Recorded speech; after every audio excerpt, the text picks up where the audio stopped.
नमस्ते शिक्षार्थी, कैसे आप सभी। उम्मीद करते हैं कि आप बहुत अच्छे हैं और आपकी पढ़ाई जो है दरोगा सीरीज़ को लेकर के, जो हम लोग वर्दी सीरीज लेकर के चले हैं, उसको लेकर के आप काफ़ी ज़्यादा सजग होंगे, काफ़ी जागरूक होंगे और अपनी पढ़ाई को कंटिन्यू रख रहे होंगे।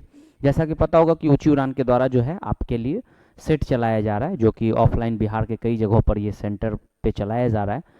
उसमें से एक जो है पटना के प्रोफेसर कॉलोनी शाहगंज मुसल्लहपुर हाट, जो कि पटना में है, वहाँ पर भी ये सेंटर पे ऑफलाइन कराया जा रहा है, जो कि अभी पूरी तरह से कह सकते हैं कि सेंटर पे पूरी तरह से फ्री ऑफ कॉस्ट आपके लिए ये सेवा दी जा रही है। आज हम लोग जो आपके लिए बात करने वाले वर्दी सीरीज में, वो सेट नंबर बात करने वाले हैं 35, जो आपको दिख पा रहा होगा प्रॉपर सेट नंबर हम 35 लेकर के आए हैं। अभी तक कुल 34 सेट जो है वो प्रैक्टिस करवाया जा चुका है। सेट नंबर 35 से हम आपके साथ अभी जुड़ेंगे। बाकी आपको पता होगा कि अन्य सब्जेक्ट के साथ आपके आदित्य सर, साथ ही साथ मनोज सर, वो आपको लेकर के चलते हैं। तो चलिए क्वेश्चन की शुरुआत करते हैं। हमारा पहला क्वेश्चन 100 क्वेश्चन है, जिसमें से हम आपको करंट अफेयर का पोर्शन, पॉलिटी का पोर्शन और ज्योग्राफी का पोर्शन हम लेकर के चलेंगे। उसके बाद जो है आदित्य सर आपको हिस्ट्री और इकोनॉमिक्स का पोर्शन, फिर मैथ और साइंस का जो पोर्शन है वो आपको मनोज सर लेकर के चलेंगे। तो सेट नंबर 35 हमारा क्वेश्चन आपके स्क्रीन पर।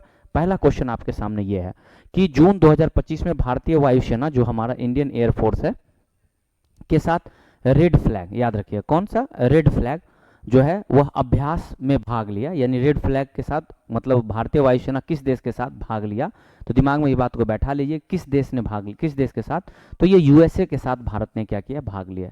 यूएसए क्या करता है कि रेड फ्लैग जो है उस नाम से जो है अभ्यास चलाता है कई देशों के साथ। उसमें से जो जून 2025 में जो अभ्यास हुआ उसमें भारत ने क्या किया, इसका हिस्सा लिया। आप यूं समझ सकते हैं कि ये भारत और अमेरिका के वायुसेना का एक अभ्यास है, जो कि भारत और अमेरिका की जो प्रमुख सेना है उसके द्वारा ये किया जाता है। जो भारत में अमनप्रीत कौर सिंह, आपको पता होगा, जो वायुसेना के हेड हैं, प्रमुख हैं, वो अमनप्रीत सिंह जो है वो इसके मुख्य हेड है। दूसरे क्वेश्चन की तरफ चलेंगे। हाल ही में किस देश में बढ़ती आपराधिक घटनाओं के कारण आपराधिक आपातकाल, सोचिए एक आपातकाल है जिसको आपराधिक आपातकाल के रूप में बताया जा रहा है, कहां पे घोषणा की गई, तो ये देश हो जाएगा कौन, इक्वाडोर। याद रखिएगा कौन सा देश, इक्वाडोर, जिसकी राजधानी क्विटो है। वहीं पर क्या कर दिया गया कि हिंसा बहुत ज़्यादा बढ़ गया था, तो उस हिंसा को रोकने के लिए, वहाँ पे बहुत तेज़ी से हिंसा बढ़ गई थी, तो उस हिंसा को रोकने के लिए वहाँ पर आपराधिक आपातकाल जैसे जो है उस चीज़ की क्या कर दी गई है, घोषणा कर दी गई। अमेरिकी जो डॉलर है वो वहाँ की मुद्रा है, और जो राजधानी का बात करेंगे तो वो क्या है, क्यूटो है। तो आंसर क्या हो जाएगा इसका, इक्वाडोर हो जाएगा। अगला क्वेश्चन है आपका, हाल ही में जो DGAS-Q ये जो है किनके द्वारा निर्मित स्वदेशी हल्के विमान तेजस MK का उड़ान मंजूरी दी है, तो ये रक्षा अनुसंधान DRDO नहीं, HAL हो जाएगा, जिसको आप हिंदुस्तान एयरोनॉटिक्स लिमिटेड के नाम से जानते हैं। इसी के द्वारा जो है इसको क्या कर दी गई, मंजूरी दे गई है। और ये दो मिल करके, खास करके कहा जाता है कि इसमें नौसेना, वायुसेना, इन सबों के मतलब खास करके जो है विमान तेजस है, तो चूंकि ये क्या हो जाएगा कि वायुसेना के अंतर्गत आ जाता है। तो वायुसेना के आपको पता होगा मार्शल कौन है, तो मार्शल अमरप्रीत सिंह। और अगर नौसेना का बात करेगा तो कौन, दिनेश कुमार त्रिपाठी जो है वह वायुसेना के नौसेना के वो है ना, नौसेना कौन हो जाते हैं, तो आपको दिनेश कुमार त्रिपाठी। चलिए अगले क्वेश्चन की तरफ चलेंगे। नेक्स्ट क्वेश्चन, हाल ही में जो है नीरज चोपड़ा डायमंड लीग 2025 में कौन सा स्थान हासिल किया। तो नीरज चोपड़ा पूछ रहा है डायमंड लीग में कौन सा स्थान हासिल किया, तो ये 2025 में डायमंड लीग कराया गया, जिसमें से जो नीरज चोपड़ा उसका दूसरा रैंक है। कौन सा रैंक हो जाता है, तो दूसरा रैंक है। इन्होंने जर्मनी का जो है एक प्लेयर को हरा करके इन्होंने क्या किया, दूसरा स्थान हासिल किया। यानी जो जर्मनी का प्लेयर है उसने क्या किया, फर्स्ट रैंक हासिल किया। तो आपसे ये भी पूछेगा कि कहाँ के देशों को, किस देश को हराया गया, तो ये याद रखिएगा जर्मनी के देशों को हरा करके, जो कि आप समझिएगा तो कौन, जूलियन बेवर जो है, याद रखिएगा जूलियन बेवर, उनको हरा करके उन्होंने क्या किया, ये दूसरा स्थान हासिल किया है। अगले क्वेश्चन की तरफ चलेंगे। हाल ही में प्रकाशित conference of the Shakespeare addict जो है वह किसके द्वारा लिखा गया है, तो एक पूर्व अधिकारी हैं जिनका नाम है VS रवि। याद रखिए क्या नाम है, VS रवि। इनके द्वारा ही हैदराबाद में, कहाँ पे, तो हैदराबाद में, कहाँ पे, तो हैदराबाद में 7 जुलाई को, कहाँ पे, हैदराबाद में 7 जुलाई को ये कन्वेंशन ऑफ शेक्सपियर जो पुस्तक है इसको प्रकाशित किया गया। अगला क्वेश्चन है, हाल ही में 29वें महालेखा नियंत्रक, जिसको CGA कहते हैं, के रूप में किसे नियुक्त किया गया है, तो ये जो नियुक्त किया गया है ये आपको TCA कल्याणी को जो है वह नियुक्त किया गया है। और इसके थोड़ा सा इनके बारे में समझ लीजिए कि ये मतलब भारत के लिए बहुत बेहतरीन जो है एक अधिकारी रह चुकी है। 1991 में के बैच में ये अधिकारी रह चुकी है।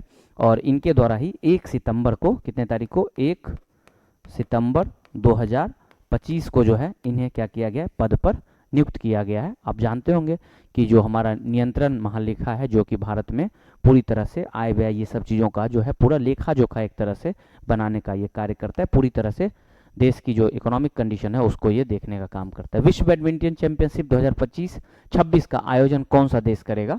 तो ये पूछ रहा है कि विश्व बैडमिंटन चैंपियनशिप 2025-26 का आयोजन कौन सा देश करेगा। ऑप्शन है आपके पास जापान, ऑप्शन है आपके पास चीन, भारत और डेनमार्क। आंसर हो जाएगा भारत के नई दिल्ली में जो है भारत के क्या होगा, ये विश्व बैडमिंटन चैंपियनशिप का क्या करेगा, आयोजन करेगा। ये भी दिमाग में आप बात बैठा लीजिए। और ये कब से, तो विश्व बैडमिंटन चैंपियनशिप जो है 2009 से जो है वह करवाया जा रहा है। इसके अलावा अगले क्वेश्चन, यूएस ओपन 2025 में महिला एकल का खिताब किसने जीता? तो इसमें जो महिला एकल का खिताब जीता है वो आपको क्या नाम है, अमांडा अमिनशोवी, ईगा सुकवेत, आर्याना सावलंका जो है इसी ने क्या किया, ये खिताब जीता। याद रखिएगा कहाँ, किसने, तो आर्यांका जो है इन्होंने क्या किया, ये खिताब जीता है। दिमाग में इस बात को बैठा लीजिएगा। और इन्होंने क्या नाम है, किसको हराया, तो अमांडा असिनोमोवा जो है, जो कि अमेरिका की एक पेशेवर है, उनको हरा करके इन्होंने क्या किया, ये खिताब जीता है। तो आई होप आपका क्वेश्चन क्लियर हो गया होगा। एक क्वेश्चन आपका ऊपर छूट गया है, हाल ही में किस राज्य ने राज्य में भीख मांगने के प्रतिबंध लगाने वाला विधेयक पारित किया है? ये राज्य कौन सा है जिसने भीख मांगने को प्रतिबंध करने के लिए विधेयक पारित किया है? तो ये आंसर हो जाएगा आपको मिजोरम। मिजोरम में अभी हाल ही में, याद रख लीजिएगा, कि जो भिक्षावृत्ति निषेध अधिनियम है, विधेयक है, उसको लाया गया था। और इसको लाने का उद्देश्य ये था कि जो भिक्षावृत्ति हो रही है उसको रोका जा सके, और जो भिक्षा मांग रहे हैं उनको पकड़ करके उन्हें कहीं अस्थायी आवास दे करके उनको इस चीज़ से क्या किया जा सके, बाहर निकाला जा सके। तो ये आंसर हो जाएगा क्या आपका, मिजोरम हो जाएगा। ठीक है, 10वें नंबर क्वेश्चन पे चलते हैं। हाल ही में पारित बिल्स ऑफ लैंडिंग, याद रखिए 2025 विधेयक किस पुराने अधिनियम का प्रस्थापित किया गया, मतलब किसको हटा करके जो है बिल्स ऑफ लैंडिंग लाया गया है 2025? तो ये आपका हो जाएगा भारतीय मालवाहन अधिनियम 1856। ब्रिटिश के समय में जो है ये अधिनियम बनाया गया था।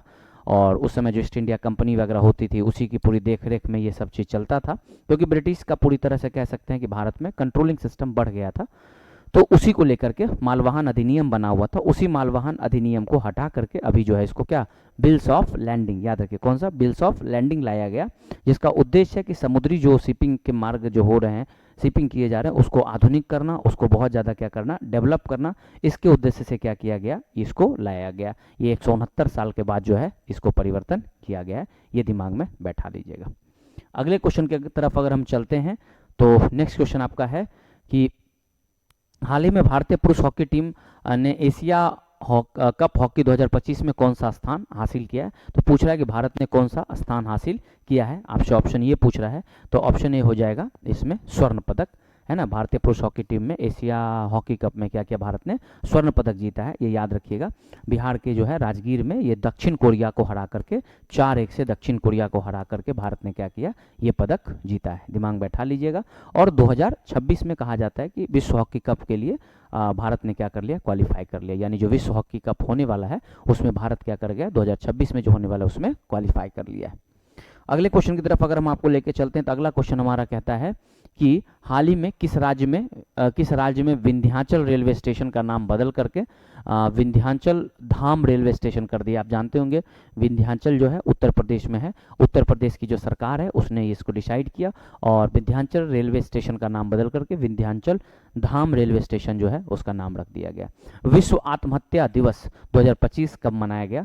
तो विश्व आत्महत्या दिवस 2025 हो या अन्य कई भी साल में अगर ये पूछे आत्महत्या दिवस, तो ये पूछा जा रहा है कि कब ये मनाया गया, ये कब किया गया। तो 10 सितंबर को जो है विश्व आत्महत्या दिवस मनाया जाता है, ताकि आत्महत्या जो जागरूकता, मतलब आत्महत्या को लेकर के जो बहुत ज़्यादा एक निगेटिविटी फैली उसको रोका जा सके, और जो खास करके 18 से लेकर के 30 साल के जो बच्चे हैं जिसकी आत्महत्या बहुत ज़्यादा होते हैं उसको रोका जा सके, और लोग धीरे धीरे थोड़ा सा मतलब पॉजिटिविटी की तरफ आगे बढ़ सके, इसी के उद्देश्य से जो है विश्व आत्महत्या रोकथाम दिवस के तौर पे मनाया जाता है। इसको लेकर के अगर हम आपसे बात करें तो साल 2003 में इंटरनेशनल एसोसिएशन फॉर सुसाइड जो एक कन्वेंशन या प्रिवेंशन जो बोले वो बनाया गया WHO के द्वारा। क्या बोला गया? 2003 में, याद रखें कब बना? 2003 में international association for suicide preservation जो है वो बनाया गया WHO के द्वारा, और उसका उद्देश्य ये था कि आत्महत्या को क्या किया जा सके, रोका जा सके। और एक मतलब जो आत्महत्या को लेकर के जो नैरेटिव है, जो एक विचार बना हुआ, उसको बदलना ही इस साल का थीम भी था, यानी आत्महत्या पर नैरेटिव को बदलना, नैरेटिव में चेंजेस लाना, ये भी एक इस साल का थीम रह चुका है। 2024 से 2026 का थीम यही है। चलिए अगला क्वेश्चन है, हाल ही में भारत में सबसे तेज ट्रेन कौन सी बनी है? देखिए ऐसे गतिमान एक्सप्रेस भी जो है ये भी भारत की एक सबसे तेज चलने वाली है, जो कि 160 किलोमीटर प्रति आवर के हिसाब से। लेकिन यहाँ पर वंदे भारत, नमो भारत किया है, तो इसकी भी जो स्पीड है वो 160 किलोमीटर हो जाता है, तो आप डी के साथ जा सकते हैं। किस राज्य में, केंद्र शासित प्रदेश में एक सड़क एक दिन में, याद रखिएगा एक सड़क एक दिन में योजना को प्रस्ताव पारित किया गया? तो स्वच्छ भारत अभियान के तहत जो है कहा जाता है कि रोड में कभी कोई रोड टूट गया, गड्ढे हो गए, उसकी मरम्मत करनी है या फिर उसको दोबारा फिर से रख रखाव में बेहतर करना है, तो इसको लेकर के दिल्ली की सरकार ने जो क्या किया है, एक दिन में यानी एक सड़क एक दिन योजना के तहत जो है इसको लाया है। तो आंसर क्या हो जाएगा आपका? नई दिल्ली हो जाएगा। क्या हो जाएगा? नई दिल्ली, जो कि 1 सितंबर 2025 से जो है 1 सितंबर 2025 से जो है इस योजना को लाया है। अगला क्वेश्चन है आपके, भारत के सबसे स्वच्छ शहर का अवार्ड किस शहर को दिया गया?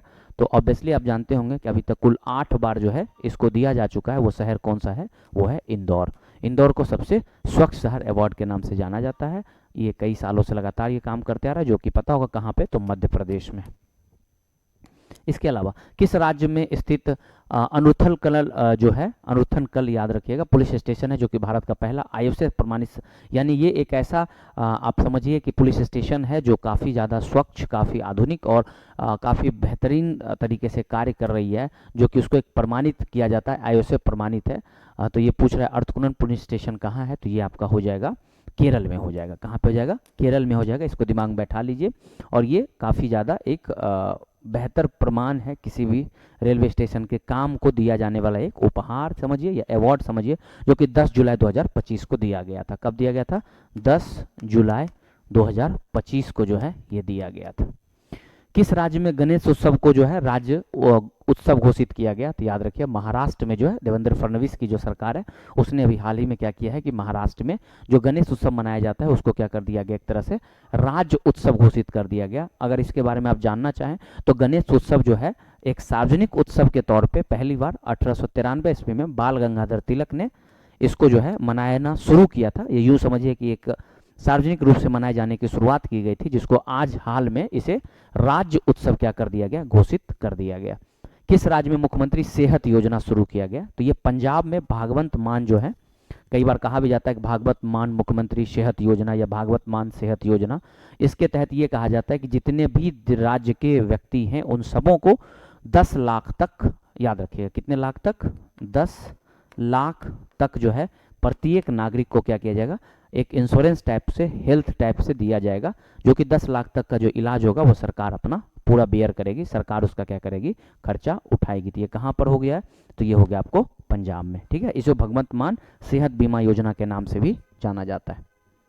इसके अलावा अगले क्वेश्चन की तरफ चलेंगे। 17वां ब्रिक्स सम्मेलन जो हुआ वह किस देश में आयोजित किया गया? तो ये ब्राजील का एक शहर है, जो कि राजधानी भी है रियो डी जेनेरियो, याद रखिएगा रियो डी जेनेरियो एक शहर है जो कि काफ़ी फेमस है। इसलिए फेमस है क्योंकि आपको पता होगा प्रथम पृथ्वी सम्मेलन भी हुआ और अन्य कई सम्मेलन हो चुका है। तो ब्राज़ील का शहर है रियो डी जेनेरियो, यहीं पर ब्रिक्स सम्मेलन, ब्रिक्स जानते होंगे कि ब्राज़ील, रशिया, इंडिया, चाइना और साउथ अफ्रीका, जो कि बाद में 2010 में शामिल हुआ। ये ब्रिक्स जो है मुख्यतः में सी तक पूरे मुख्य देश थे, जो कि 2009 में बने थे, याद रखिएगा कब, 2009 में। और वर्तमान में जो है इसमें देश की बात करेंगे तो टोटल संख्या 11 हो चुकी है। और वर्तमान में जो सबसे लेटेस्ट कंट्री ज्वाइन किया है वो इंडोनेशिया ज्वाइन किया है। कौन ज्वाइन किया है? तो इंडोनेशिया जो है उसने ज्वाइन किया 2025 में। तो वर्तमान में इसकी देश की संख्या कितनी है? कुल 11 है। मूल रूप से कितने देश थे? 4 देश थे, और उसके बाद एस जो है वो साउथ अफ्रीका आ गया। इस तरह से वर्तमान में 11 देश हो जाते हैं।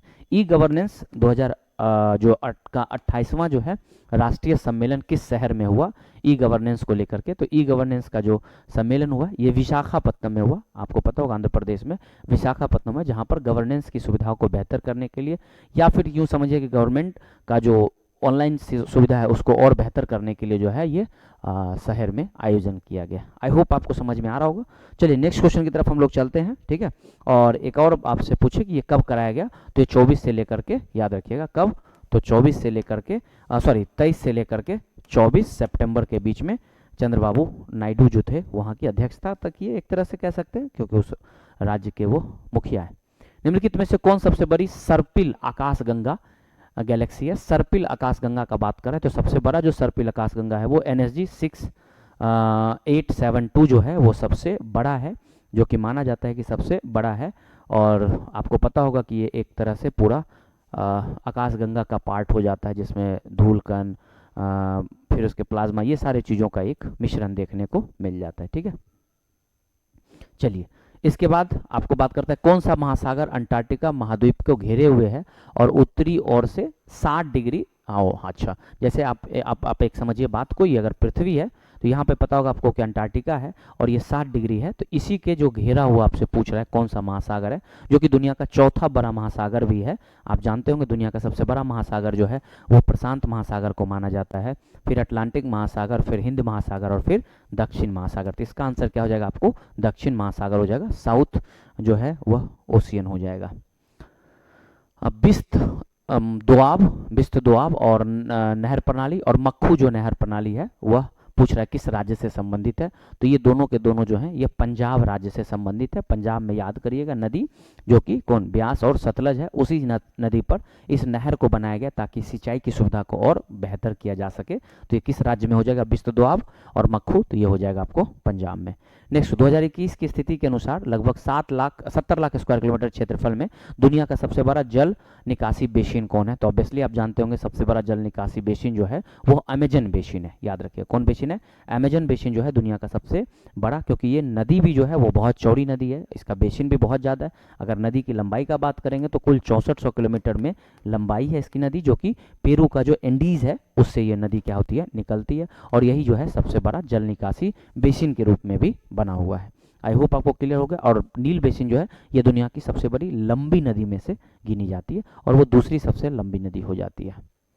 अगले क्वेश्चन की तरफ हम लोग आगे बढ़ेंगे। नेक्स्ट क्वेश्चन हमारा कहता है सलाल जो प्रोजेक्ट है, याद रखिएगा सलाल परियोजना, जिसे Salal hydro electric power station के नाम से भी जानते हैं, यह किस नदी पर है ये आपसे पूछ रहा है। तो सलाल चूंकि नॉर्थ में है, जम्मू कश्मीर में है, तो ये सब जो नदी है उनमें से कौन सा हो जाएगा? वो चेनाब हो जाएगा। याद रखिए चेनाब जम्मू कश्मीर का एक रियासी जिला है, याद रखिएगा कौन सा? रियासी जिला है। उसी रियासी जिला में चेनाब नदी पर इस सलाल प्रोजेक्ट को क्या किया गया, लगाया गया है, जो कि सिंधु नदी जल समझौता भारत और पाकिस्तान के बीच में साल 1960 में जो कराया गया था। याद रखिएगा साल 1960 में सिंधु नदी जल समझौता, जिसमें भारत की तरफ से जवाहरलाल नेहरू और उधर से क्या नाम है, अयूब खान, याद रखिएगा, उसी के तहत जो है भारत में ये पहला कह सकते हैं कि सिंधु नदी जल समझौता के बाद जो है ये पहला हमारा प्रोजेक्ट था जो कि नॉर्थ इंडिया में जम्मू कश्मीर में इसको लाया गया था। तो चिनाब नदी पर सलाल परियोजना लाया गया। भारत में द्वितीय हरित क्रांति जो लाई गई उसका मुख्य उद्देश्य क्या था? आप जानते होंगे हरित क्रांति जिसको ग्रीन रिवॉल्यूशन कहते हैं, भारत के खास करके नॉर्थ इंडिया में जम्मू कश्मीर क्या ना, पंजाब, हरियाणा, उत्तर प्रदेश, फिर बाद में बिहार, यूपी, कई जगहों पर आप देखते हैं। तो इसमें पूछ रहा है कि द्वितीय हरित क्रांति का उद्देश्य क्या था? तो उद्देश्य आपसे पूछ रहा है कि पश्चिमी राज्यों में खाद्य सुरक्षा को सुनिश्चित करना, या फिर क्या करना कि पारंपरिक कृषि पद्धति को बढ़ावा देना, या कृषि में समग्र विकास पर, बिल्कुल कृषि में समग्र विकास पर क्या करना, फोकस करना, ये मुख्य उद्देश्य था। क्योंकि इससे जो प्रथम कृषि जो एक तरह से हरित क्रांति हुआ था, इससे गैप बन गया था समाज में किसानों को लेकर के, उसको भरपाई करना और हर क्षेत्र में किसानों का बेहतरी करना, इसके लिए क्या किया गया था, कृषि का समग्र विकास किया गया। दक्कन का पठार यानी जिसको काली मिट्टी कहते हैं, वह किस खनिज की कमी है? यानी आपसे पूछ रहा है कौन से खनिज की वहाँ पर कमी है? तो आपको जो है आयरन, पोटास, फॉस्फोरस या चूना, तो इसमें फॉस्फोरस की जो है वो आपको कमी देखने को मिल जाती है। नेक्स्ट क्वेश्चन की तरफ चलेंगे। भारत सरकार द्वारा तापमान, वर्षा, पवन आदि संबंधी डेटा एकत्रित करने के लिए, पूर्वानुमान लगाने के लिए भारतीय मौसम विभाग की स्थापना। तो भारतीय मौसम विभाग की जो स्थापना हुई है वो साल 1875 में जो है मौसम विभाग की स्थापना की गई, जिसका पहले हेडक्वार्टर क्या था, कोलकाता था, लेकिन बाद में से फिर नई दिल्ली कर दिया गया। पहले क्या था, कोलकाता था, बाद में से नई दिल्ली कर दिया गया। निम्नलिखित में से सुमेलित करिए। सुमेलित करने आपको बोल रहा है रणथंभौर, रणथंभौर राजस्थान हो जाएगा, यानी 2 का ए आप चले जाइएगा। ठीक है, चलिए 2 का एक ये भी है, 2 का ए तो और कहीं आपको दिख नहीं रहा, सॉरी 2 का बी हो गया ना, तो 2 का बी, 1 का बी, 1 का बी कहाँ है, 1 का बी इसमें है ना, 1 का बी इसमें भी है, 1 का बी इसमें भी है। फिर हो गया बंदीपुर, बंदीपुर आपका हो जाएगा कर्नाटका, तो 2 का सी और 3 का ए तमिलनाडु, तो आंसर क्या हो जाएगा आपका सी हो जाएगा। उस भौतिक अभिलक्षण का नाम क्या है जो भारत के लघु हिमालय और शिवालिक, याद रखिए लघु हिमालय और शिवालिक, आपको पता होगा 3 हिमालय का रेंज है ना, जिसमें से आप श्रेणी देखते हैं, उसमें से आपको सबसे ऊंचा जो है वह महान हिमालय है, उसके बाद जो है मध्य हिमालय है, उसके बाद लघु हिमालय है, जिसको आप शिवालिक भी कहते हैं। ठीक है, तो पूछ रहा है कि लघु हिमालय और जो शिवालिक है ना, लघु हिमालय और शिवालिक है, उसके बीच का जो अनुदैर्घ्य एरिया है उसको क्या कहते हैं, तो इसको दून कहते हैं। आप जान लीजिए उसको क्या कहते हैं, दून कहते हैं। दून क्या है, तो दून जो है, जिसको कोटली दून, पाटली दून, या फिर आप क्या नाम है, देहरादून आप नाम सुने होंगे, तो उस दोनों के बीच का जो रेंज है उसको क्या कहते हैं, दून कहते हैं। किसने भारतीय संविधान की उद्देशिका हमारे संविधान की राजनीतिक कुंडली कहा है, तो ये जो है के.एम. मुंशी जो है, इन्होंने क्या कहा है, राजनीतिक कुंडली कहा है, ये याद रखिए। संविधान की जो हमारी उद्देशिका है उसको हमारे संविधान का राजनीतिक कुंडली बताया गया। उसके बाद अगले क्वेश्चन की तरफ हम लोग चलेंगे। भारत के संविधान में कौन सा अनुच्छेद केंद्र सरकार के संसदीय स्वरूप का प्रावधान, तो आर्टिकल 74, 75 जो है, जिसमें प्रधानमंत्री, मंत्रिपरिषद, इन सबों का पूरा जिक्र किया गया है, तो आपका हो जाएगा 74 और 75 हो जाएगा। संविधान के 50वें संविधान संशोधन जो किया गया था 1984 में, इसके द्वारा किस अनुच्छेद का संशोधन किया गया, तो ये भारत के मौलिक अधिकार से संबंधित है। अनुच्छेद 33 के तहत जो भारत में खुफिया एजेंसी या सशस्त्र बल है उनके अधिकार को लेकर के बात किया गया था, तो ये अनुच्छेद आपको 33 हो जाएगा, याद रखिएगा। साल 2021 में रामनाथ कोविंद ने सामाजिक और शैक्षणिक उत्थान से यानी पिछड़े वर्गों के बेहतर पहचान करके उसके निर्दिष्ट करने के लिए केंद्र शासित प्रदेश को सशक्त बनाने तो किस संविधान संशोधन अधिनियम को लाया, तो 105वां संविधान संशोधन अधिनियम लाया गया था, याद रखिएगा, जो कि पिछड़े वर्गों का पहचान करके उसको निर्दिष्ट करके सशक्त बनाने हेतु जो है यह प्रोग्राम लाया गया था। परम आदेश रिट, जिसको रिट ऑफ मैंडामस कहते हैं, एक मौलिक अधिकार है जिसको किसके तहत रखा गया, तो जब कभी भी आर्टिकल 32 का बात होगा, संवैधानिक उपचार का बात होगा, तो संवैधानिक उपचार के तहत, याद रखिएगा, ये अनुच्छेद 32 के तहत आता है। उसी के तहत कहा जाता है कि अब अगर आपके अनुच्छेद 32 के तहत अगर आपके अधिकार छीने गए तो दोबारा अधिकार दिलाने के लिए जो है वह क्या करेगी, सुप्रीम कोर्ट और हाई कोर्ट क्या करेगा, वो रिट जारी करेगा। उसी रिट में एक रिट है कौन, परमादेश रिट है, जो कि संवैधानिक उपचार का भाग हो जाएगा। अगले क्वेश्चन की तरफ अगर हम लोग चलते हैं तो हमारा अगला क्वेश्चन कहता है कि संसद में सदन में बैठक का पहला घंटा जो होता है जिसमें प्रश्न पूछे और उत्तर देने का आवंटित किया जाता है उसे क्या कहते हैं, तो उसे परिनिंदा प्रस्ताव ऐसा कुछ नहीं है, शून्यकाल या प्रश्नकाल, इसी दोनों में से कोई एक हो सकता है, दिमाग में बैठा लीजिएगा, इसी दोनों में से कोई एक किया जा सकता है, तो क्या शून्यकाल होगा या प्रश्नकाल होगा, याद रखिएगा। तो शून्यकाल या प्रश्नकाल, जो घंटा पूछा जाता है उसको प्रश्नकाल के नाम से भी हम लोग जानते हैं। शून्यकाल में क्या होता है कि कोई भी सवाल आपसे पूछा जा सकता है जो कि 12 बजे के आसपास में होता है, और संसद स्टार्ट होने के जस्ट 1 घंटे जो पहला घंटा होता है उसमें हम लोग प्रश्न, जो कि उस समय का जो चर्चा होता है उस पर सवाल जवाब करने का अधिकार होता है। भारत के सर्वोच्च विधि अधिकारी का मान्यता जो है वह जो भारत में सर्वोच्च विधि अधिकारी होते हैं उसको मान्यता महाधिवक्ता, याद रखिएगा, महाधिवक्ता आर्टिकल 165, याद रखिएगा 165 के अनुसार जो है इसको महाधिवक्ता का एक प्रावधान दिया गया। उच्चतम न्यायालय के न्यायाधीशों को केवल डैश के आधार पर हटाया जा सकता है, तो संविधान का आचार या ये सिद्ध दुर्व्यवहार के मतलब दुर्व्यवहार में या अक्षमता के आधार पर उन्हें हटाया जा सकता है। भारत में पड़ोसी देश जिसको बांग्लादेश कहते हैं कि किस आधिकारिक भाषा को दी है, तो बांग्लादेश पता होगा आपको कि बंगाली जो है उसको आधिकारिक भाषा के तौर पे दिया है। तो आई होप आपको जो 40 क्वेश्चन था वो समझ में आ गया होगा। बाकी फिर हम आपके साथ मिलते हैं अगले टॉपिक के साथ, और अभी वर्तमान में अभी आपके साथ आदित्य सर और फिर मनोज सर आपके साथ रहेंगे। तो चलिए मिलते हैं और भी कंटेंट के साथ और भी बेहतरीन टॉपिक के साथ। अगर आपको अच्छा लग रहा है प्रोग्राम तो बिल्कुल दूसरे तक शेयर करिए और आगे तक पहुंचाइए। तो मिलते हैं, ऊंची उड़ान वादा सफलता का।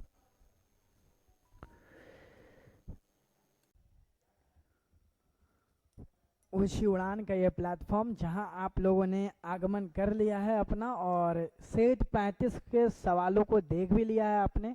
लेकिन यहाँ पर हम लोग एक दूसरे से रूबरू होते हैं, और ये रूबरू होने का बस एक ही पहल है कि आप अपना क्वेश्चन आंसर मिला लीजिए, उस पर थोड़ा सा हम लोग डिस्कशन कर लेते हैं। अभी तक आपने भूगोल, राजनीतिक विज्ञान और करंट अफेयर्स को देख लिया है सुमित सर के साथ। अब मेरे साथ अर्थशास्त्र और इतिहास की बात लेकर के आदित्य गौरव आपके साथ चलेगा। 42वां नंबर से अर्थशास्त्र का सवाल शुरू हो रहा है। 41 तक आप लोगों ने ऑलरेडी कर लिया है, 42वें नंबर से आते हैं। निम्नलिखित में से कौन सा राष्ट्र आय की गणना की मूल्यवर्धित पद्धति में शामिल नहीं है? तो ध्यान रखना, राष्ट्रीय आय की बात की जा रही है, नेशनल इनकम का बात किया जा रहा है। नेशनल इनकम में अंतिम वस्तुएं तक देखी जाती हैं, तभी वहां का राष्ट्रीय आय पता लगाया जाता है। तो आते हैं ऑप्शन क्या क्या है। अर्थव्यवस्था में उत्पादित अंतिम वस्तुएं और सेवाएं का मूल्य, ये तो होगा। इसमें लिखा हुआ है शामिल नहीं है, इस पॉइंट को हेडलाइट कर लीजिएगा, शामिल नहीं है। आते हैं अंतिम वस्तुएं और सेवाएं का मूल्य, तो शामिल है। विदेशियों का शुद्ध कारक आय, विदेश से जितने भी आय आते हैं वो भी शामिल है हमारे राष्ट्रीय आय में। प्राथमिक क्षेत्र में उत्पादित उद्यमों के सभी मूल्य, ठीक है। तो यहाँ पर ये मूल्य होगा, ध्यान रखना है। यहाँ पे ये चीज बोला जा रहा है कि जो प्राथमिक जगहों से आ रहा है, कृषि से जितने उत्पादन हो रहे हैं, क्या हम उसको अपने राष्ट्रीय आय में शामिल नहीं करते हैं? करते हैं। लास्ट ऑप्शन क्या है? पुरानी वस्तुओं का मूल्य। पुरानी वस्तुओं का मूल्य हम लोग कभी भी नहीं जोड़ते हैं, तो ये इसका क्या हो जाएगा? राइट आंसर हो जाएगा, डी नंबर इसका राइट आंसर हो जाएगा। 42वें नंबर पे आते हैं, 43 नंबर पे आते हैं। सवाल क्या है? एक कर प्रणाली जो अर्थशास्त्र क्रम में कम आय वाले लोगों को तुलना में उच्च आय वाले लोगों की अधिक हिस्सा एकत्रित करती है। मतलब जिसके पास निम्न आय है, कम आय है, उनकी तुलना में उच्च आय वालों को ये कर ज्यादा देना होता है। ये कौन सा कर है? क्या ये अनुपातित कर है? क्या ये प्रतिगामी कर है? क्या ये पेट्रोल टैक्स है? नहीं, ठीक है। पेरोल टैक्स है? नहीं। पेरोल टैक्स सब पे ये कोई निम्न आय या उच्च आय के ऊपर बात नहीं होती है, इसे कहते हैं आरोही कर।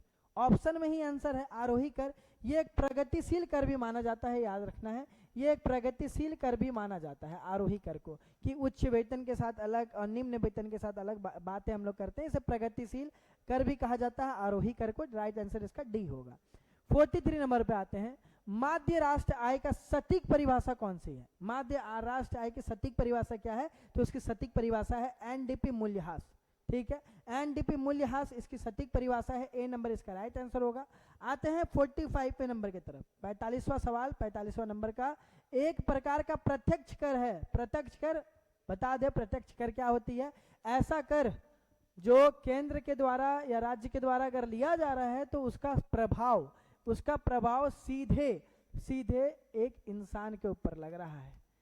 कोई होलसेलर वेलसेलर नहीं, डायरेक्ट मेरे पे उसका प्रभाव पड़ेगा, प्रत्यक्ष कर है वो, ठीक है। तो प्रत्यक्ष कर जो भारतीय शेयर बाजार के माध्यम से प्रतिभूतियों को खरीद बिक्री के समय लगाया जाता है, उसे हम क्या कहते हैं?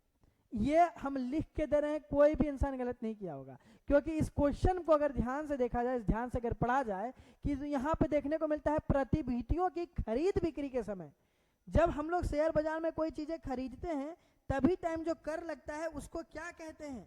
तो ध्यान रखना, ये जो कर है वो 2004 से केंद्र सरकार के द्वारा लिया जा रहा है, और इस कर को प्रतिभूति लेन देन केंद्र कहते हैं।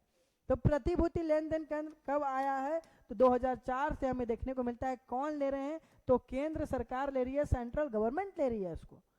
46वें नंबर की तरफ आते हैं। भारत में केंद्रीय राजस्व बोर्ड अधिनियम किस वर्ष परिवर्तित किया गया?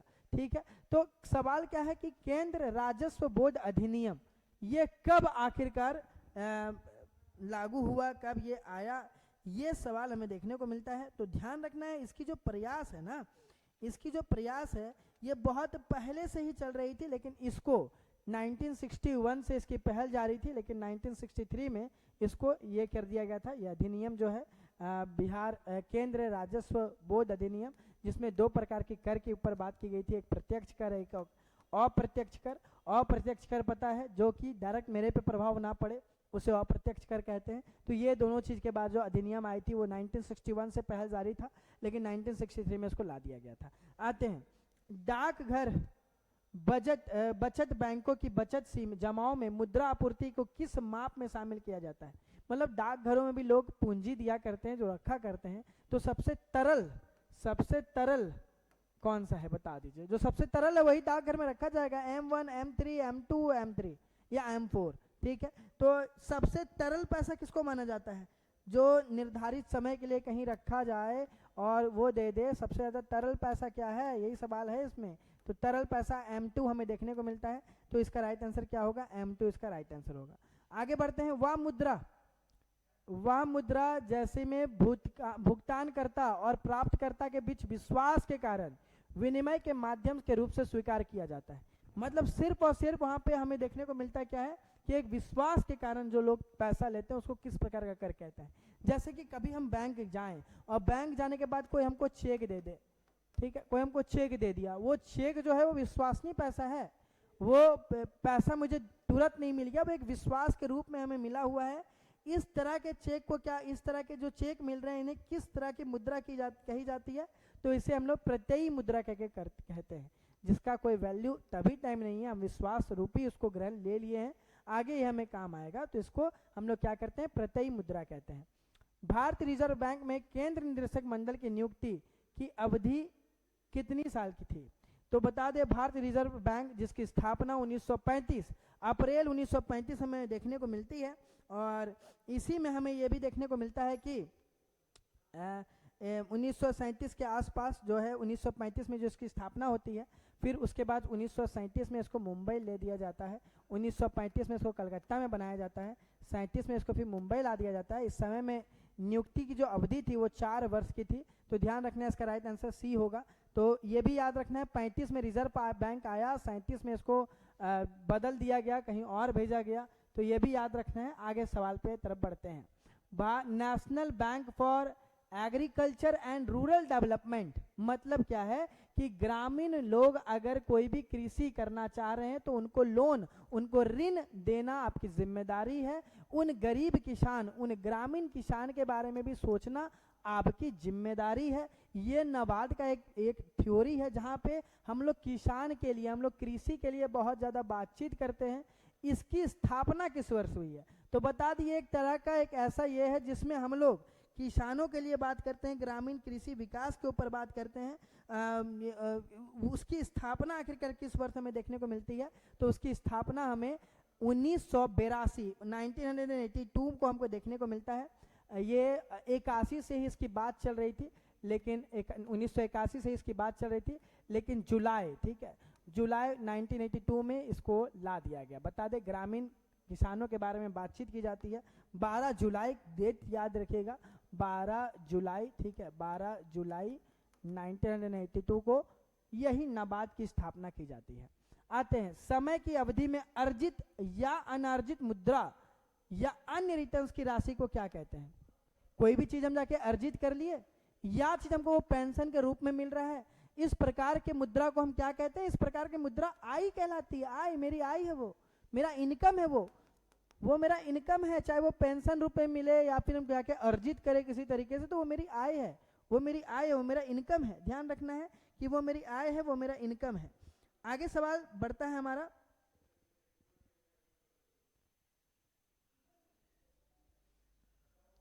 सवाल है टेकवाड़ा नामक लौह युग स्थल किस जगह पे है। तो लौह युग के बारे में थोड़ा बहुत जान जाते हैं कि लौह युग जो है, लौह की जो खोज होती है वो 1000 ईसा पूर्व में हमें देखने को मिलता है। इससे पहले लौह युग नहीं था। मतलब क्या है कि इससे पहले कांस्य युग होगा, ताम्रपाषाण युग होगा, पाषाण युग होगा, लेकिन लौह की खोज हम लोगों ने नहीं की है। लौह मतलब लोहा, उसकी खोज हम लोगों ने 1000 ईसा पूर्व में की। तो उसके बाद कौन सा स्थल है जो टेकवाड़ा जो है, ये हमें एक लौह युग मिला है, यहाँ पे आयरन हमें मिल रहा था। किस जगह पे, मध्य प्रदेश में नहीं, आंध्र प्रदेश में नहीं, तमिलनाडु में नहीं, यह महाराष्ट्र में है। तो ध्यान रखना है लौह की जो खोज हुई है वो 1000 ईसा पूर्व से हमें देखने को मिलता है, और इसमें टेकलवाड़ा नामक स्थान जो है वो महाराष्ट्र में ये देखने को मिलता है। तो ध्यान रखना है। आगे इतिहास का ही सवाल है। वेदों के संदर्भ में निम्न में से कथन पे विचार करिए। वेद के बारे में बता दें कि भारत में आर्य का आक्रमण हो रहा है या आर्य भारत आ रहे हैं। आर्य के बारे में हर इतिहासकार का अलग अलग वर्णन है। कोई कहते हैं कि ये मध्य एशिया से आए हैं, कोई कहते हैं ये यूरोप से आए हैं। हर का अलग अलग टिप्पणी, हर इतिहासकार इसमें अलग अलग बातें कहते हैं। लेकिन आर्य जो हैं वो हमारे जो आ रहे हैं वो आ करके यहाँ वेदों की रचना कहते हैं, याद रखना है, वेदों की रचना करते हैं। और इसे हम लोग जो कहते हैं वो श्रुति कहा जाता है कि ये सुने उसके बाद लिखे हैं। और इन्हें ऋग्वेद का 10 मंडल भी कहा जाता है। और इसी 10वें मंडल में वर्ण व्यवस्था का भी बात दिया गया है, ठीक है। तो वर्ण व्यवस्था की जो बातें हैं वो भी हमें इसी में देखने को मिलती है, इसी ऋग्मंडल के 10वें मंडल में हमें देखने को मिलती है।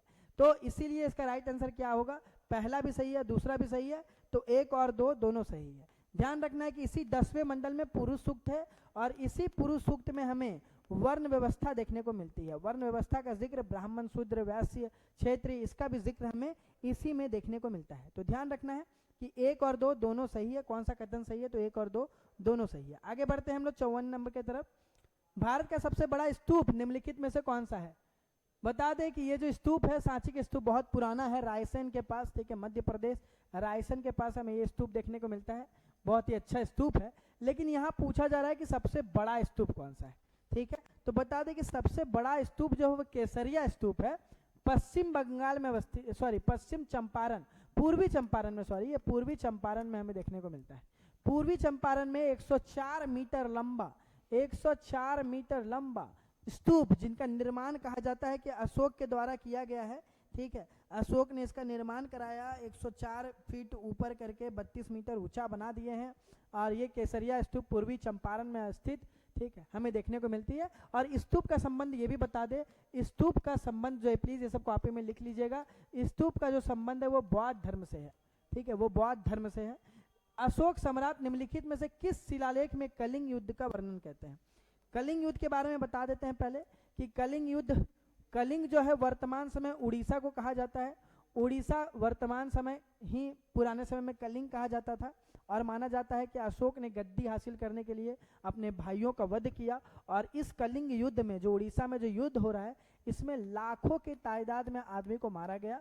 और इसी कलिंग युद्ध के बाद अशोक ने बौद्ध धर्म अपना लिया। ये जो लड़ाई है वो 261 ईसा पूर्व में हुई है। ये सब चीजें याद रखनी है आपको कि 261 ईसा पूर्व में लड़ाई होती है। और इस लड़ाई में अगर कोई इसका जो वर्णन है, यह अशोका के द्वारा शिलालेख 13 में किया गया है। 261 में लड़ाई है, उड़ीसा के नरेश के साथ लड़ाई करते हैं, अशोक जीत जाते हैं, लाखों की तादाद में आदमी मरते हैं। उसके बाद अशोक जो है बौद्ध धर्म को अपना लेते हैं। तो ध्यान रखना है, इसका जो जिक्र है शिलालेख 13वां में किया गया है। आते हैं आगे, दिल्ली सल्तनत के अधीन, जरा सा इसको ऊपर कर लेते हैं, आ जाइए। दिल्ली सल्तनत के अधीन भारत में धनवान मुसलमानों को एक धार्मिक कर दिया जाता था। मतलब कि दिल्ली सल्तनत में धनवान मुसलमान जो हैं एक कर दिया करते थे, धनवान मुसलमान एक कर दिया करते थे। और इसी कर से जो मुसलमान, धनवान मुसलमान जो कर दे रहे हैं, इसी कर से मस्जिदों का निर्माण कराया जाता था, उनकी सुंदरता बढ़ाई जाती थी।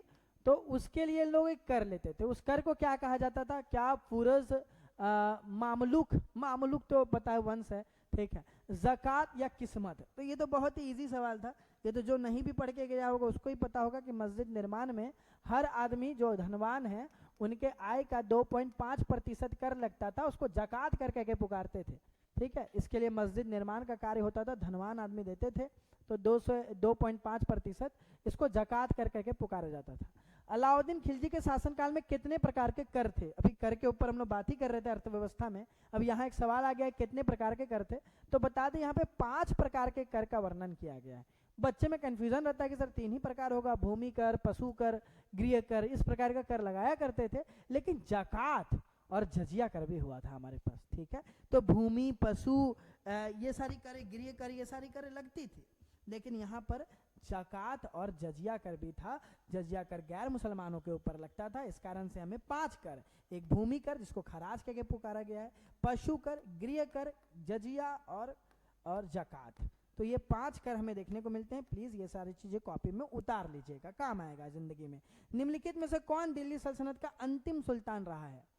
सबसे अंतिम दिल्ली सल्तनत के सुल्तान, और इस सुल्तान के बाद माना जाता है कि मुगल साम्राज्य की शुरुआत हो गई। 1556 में लड़ाई हुई है, पानीपत का प्रथम युद्ध, उसमें दिल्ली सल्तनत के आखिरी राजा हार गए हैं और वो है हमारे Ibrahim Lodi, D number answer. ठीक है, इब्राहिम लोदी थे जो हार गए, उसके बाद से ये शासनकाल जो है वो आगे बढ़ी है। निम्नलिखित में से किसे मुगल प्रशासन के दौरान शाही घराने का देखभाल का प्रशासन दिया गया था? मतलब क्या है कि आज जब इनका गृहस्थी मतलब कि सारे चीज की आपूर्ति को संभालने के लिए मुगल प्रशासन का जिम्मेदारी किनको दिया गया था? तो वहाँ का वो सब कुछ आवश्यक वस्तु ये सारी चीज़ें के ऊपर देख रेख रखेंगे, वो जो रखे थे वो थे मीर सामा। ठीक है, जरूरी आपूर्ति करेंगे, जरूरी चीज़ों का आपूर्ति करेंगे गृह में वहाँ के राजा केस में, तो उसको मीर सामा कह के पुकारा गया है। भारतीय स्वतंत्रता संग्राम का प्रथम युद्ध सिपाही विद्रोह कब शुरू हुआ था? बहुत इजी है, 1557। हम लोग तो डेट भी याद कर लिए हैं अभी तक में, 10 मई। ठीक है, 11 मई को अब ये लोग बहादुर शाह जफर के पास पहुंचते हैं, तो 1857 इसका राइट आंसर होगा। बहुत इजी है। मेरठ से ये लड़ाई शुरू हुई थी, ये भी बात याद रखना है, मेरठ से ये लड़ाई शुरू हुई थी। हाँ, और मंगल पांडे याद रखना है, 8 अप्रैल को उनको फांसी चढ़ चुका था, ये भी याद रखना है, 8 अप्रैल मंगल पांडे को फांसी लगा है। ये सारे चीज़ें हैं जो जिंदगी भर काम आएंगी आपके। निम्नलिखित में से किस नेता को बिहार 1857 का नेतृत्व करने के लिए दिया गया था 1857 में? तो बहुत इजी सवाल है, हर बच्चे इसका सही आंसर देंगे। जगदीशपुर आरा। ठीक है, 82 या 80 साल के एक व्यक्ति, वीर व्यक्ति के द्वारा ये जो संभाला गया वो कुंवर सिंह थे। ठीक है, कुंवर सिंह एक जमींदार सारे किसान वर्ग को एक साथ मिला करके ये लड़ाई करते हुए नजर आते हैं। जगदीशपुर आरा से ये लड़ाई चल रही होती है, कुंवर सिंह ने उसकी कमान संभाली होती है। तो ध्यान रखना, पटना से ये भी चीज लिख लेना है, पटना से कौन है? पीर अली। ठीक है, पटना से पीर अली ने इसकी कमान को संभाले थे। आगे आते हैं, 1883 में निम्नलिखित में से किसने भारत में न्यायालयों के लिए यूरोपीय लोगों पर मुकदमा चलाने की अनुमति दी थी? किन्होंने यूरोपीय लोगों के ऊपर भी कहा था कि आप चला सकते हैं अपनी व्यवस्था को, अगर आप चाह रहे हैं सुचारू रूप से करना तो न्यायपालिका में आप आइए, न्यायपालिका में समानता है, न्यायपालिका में समानता है, आप यूरोपीय लोगों के ऊपर भी कानून अगर चलाना चाहे तो चला सकते हैं। ये किए हैं इल्बर्ट बिल के द्वारा। ठीक है, इल्बर्ट बिल में बोला गया कि समानता है, न्याय जो है न्यायिक चीजें दोनों के ऊपर समानता रखती है, तो इसीलिए आप आइए और यूरोपियों के ऊपर भी आप चाहते हैं अगर आलोचना करना तो आप कर सकते हैं खुले। हाँ, तो ध्यान रखना इल्बर्ट बिल। स्वदेशी आंदोलन से प्रेरित होकर भारत माता ने अपनी प्रसिद्ध छवि को एक तपस्या व्यक्ति के रूप में किसने चित्रित किया था? ठीक है, तो भारत ने किया था, याद रखना है, भारत ने किया था, और इसमें अरविंदो घोष थे, उन्होंने इस चीज को पूरा करते हुए नजर आए थे। ध्यान रखना है, भारत वहां पे क्वेश्चन में ही आंसर छिपा हुआ था, तो इसका राइट आंसर क्या होगा? भारत इसका राइट आंसर होगा। ठीक है, भारत में ही अरविंदो घोष ने भारत के मातृ को बनाया, भारत माता को बनाया तपस्वी के रूप में।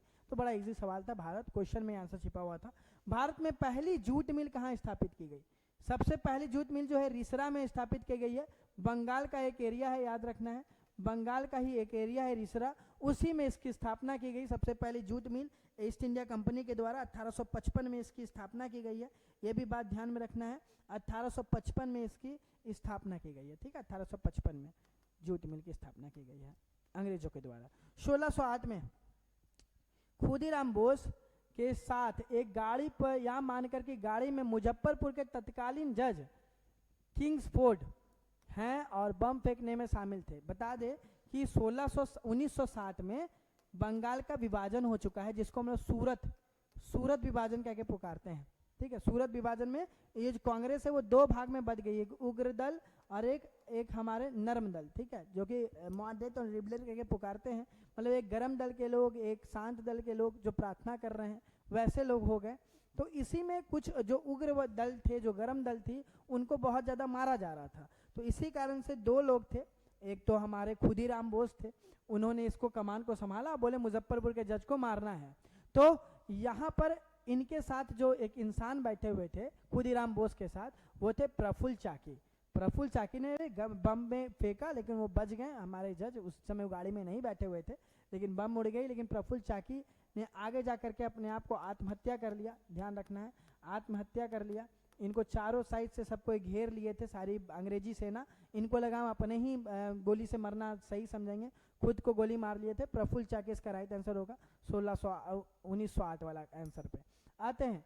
भारत, ओहो 2 सेकेंड, भारतीय, क्या था हमारा सवाल? आ जाओ, वेट वेट वेट वेट,